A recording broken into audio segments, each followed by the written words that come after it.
በዓለም ላይ ከ280 ሚሊዮን በላይ ሰዎች በድብርት ህመም እንደሚጠቁ ይታመናል።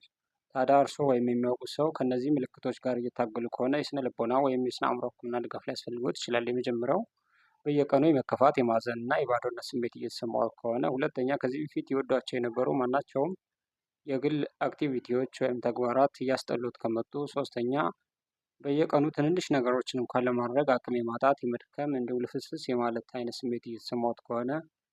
አራተኛ የእንቅልፍ ለውጦ ከተዛባ ወይም ደግሞ የእንቅልፍ ለውጥ ከታየቦ፣ ይህም ማለት በጣም አብዝቶ መተኛት፣ አልጋ ውስጥ ለረጅም ጊዜ መቆየት፣ እንዲሁም ደግሞ በኳሊቲ ወይም ጥራት የሌለው እንቅልፍ መተኛት፣ እንዲሁም ደግሞ የተቆራረጠ አይነት የእንቅልፍ ባህሪ ካለቦ። አምስተኛ የአመጋገብ ለውጥ ከታየቦ፣ ይህም ማለት ከዚህ በፊት ይመገቡት ከነበረው የምግብ መጠን በላይ ለመመገብ ፍላጎት ማሳየት፣ ወይም ደግሞ ምንም አይነት የምግብ ፍላጎት አለማሳየት፣ ወይም ደግሞ ከዚህ በፊት ይመገቡት ከነበረ የምግብ ፍላጎት በጣም ዝቅ ማለት። ስድስተኛ ከዚሁ ጋር ተያይዞ የሚመጣ የክብደት ለውጥ ከታየቦ፣ ይህም ማለት ከ5 እስከ 10% የሚሆን የክብደት ለውጥ ከታየቦ፣ ይህም ሌላኛው የድብርት ምልክት ሊሆን ይችላል። ሰባተኛው ትኩረትን ሰብስቦ ለረጅም ሰዓት አንድ ነገር ላይ ለመቆየት የሚቸገሩ ከሆነ፣ ይህም ማለት ትንሽ ነገሮችን ለመወሰን እንዲሁም ደግሞ በተደጋጋሚ በየቀኑ የምናደርጋቸው ትንንሽ ነገሮችን መርሳት እያጋጠመው ከሆነ።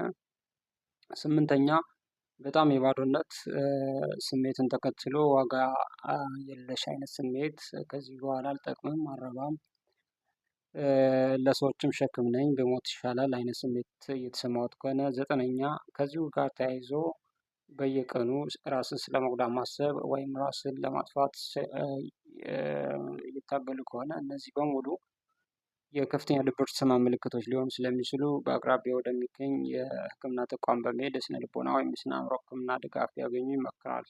ታዲያ እነዚህን ስሜቶች ሲያጤኑ በቅርቡ ያጋጠሙት የህይወት ለውጥ ካለ መደበኛ የአእምሮ ምላሾችም ይህንን አይነት ምልክቶች ሊኖረው ስለሚችል ልብ ሊሉ ይገባል። እነዚህም ሲባል ሀዘን፣ መከፋት ወይም ደግሞ በቅርብ ጊዜ ከፍቅረኛው ወይም ከአጋሮ መለያየት ካጋጠመው፣ እንዲሁም ደግሞ የቢዝነስ ኪሳራ፣ ሌሎችም የህይወት ገጠመኞች ካጋጠሙ ምናልባት እነዚህ ነገሮች መደበኛ የአእምሮ ምላሾች ሊሆኑ ስለሚችሉ ጊዜ ጠብቀው በራሳቸው ይድናሉ። ነገር ግን ምንም አይነት ምክንያት ሳይኖር እንደዚህ አይነት ምክንያቶች ጋር እየታገሉ ከሆነ የድብርት ህመም ምልክቶች ሊሆኑ ስለሚችሉ ፈጥነው ልብ ሊሏቸው ይገባል።